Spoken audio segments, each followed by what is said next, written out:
ఒక ఆయన ఎప్పుడు కూడా ఎవరైనా పెద్దలు ఏదైనా భవిష్యద్వాణి చెప్తే ఒప్పుకునేవాడు కాదు. ఓ రోజున ఊళ్ళోకి వచ్చాడు భవిష్యద్వాణి చెప్పి ఆయన.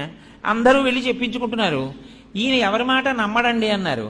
ఆయన అన్నాడు, ఆ భవిష్యద్వాణి చెప్పి ఆయన, రేపు మిట్ట మధ్యాహ్నం 12 గంటలకి నువ్వు పాయసం తింటావు అన్నాడు. వీడు అన్నాడు కాబట్టి అది అబద్ధం అవ్వాలని ఆయన ఊరు విడిచిపెట్టి అరణ్యంలోకి వెళ్ళిపోయాడు. ఇప్పుడు ఎలా తింటాను నేను పాయసం? ఈయన వెళ్ళి ఓ చెట్టు కింద కూర్చున్నాడు. 11:30 అయింది.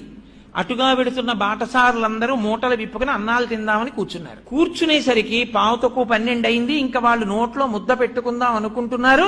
దారి దొంగలు వస్తున్నారన్నారు. వీళ్ళందరూ విప్పిన మూటలు విప్పినట్టు వదిలేసి పారిపోయారు. ఈయనొక్కడు మాత్రం, అయ్యి బాబు ఇప్పుడు పారిపోవడం ఎందుకు, మనం 12 అయిపోతోంది, మనం ఎవ్వరికంటా పనకూడదని ఓ చెట్టే, ఆ చెట్టే ఎక్కి పైన కూర్చున్నాడు. దొంగలు వచ్చారు. 5 నిమిషాలు తక్కువ 12 అయింది. ఒరే మంచి ఆకలి మీద ఉన్నాం, భలే ఉందిరా, అన్ని పాయసాన్నాలే, ఒరే పాయసాన్నం మిగిలిందిరా తినేద్దాం అన్నారు. ఒరే ఆగండి, వాళ్ళు అన్నీ పట్టుకెళ్ళిన వాళ్ళు పాయసాన్నాలు ఎందుకు వదిలేశారా?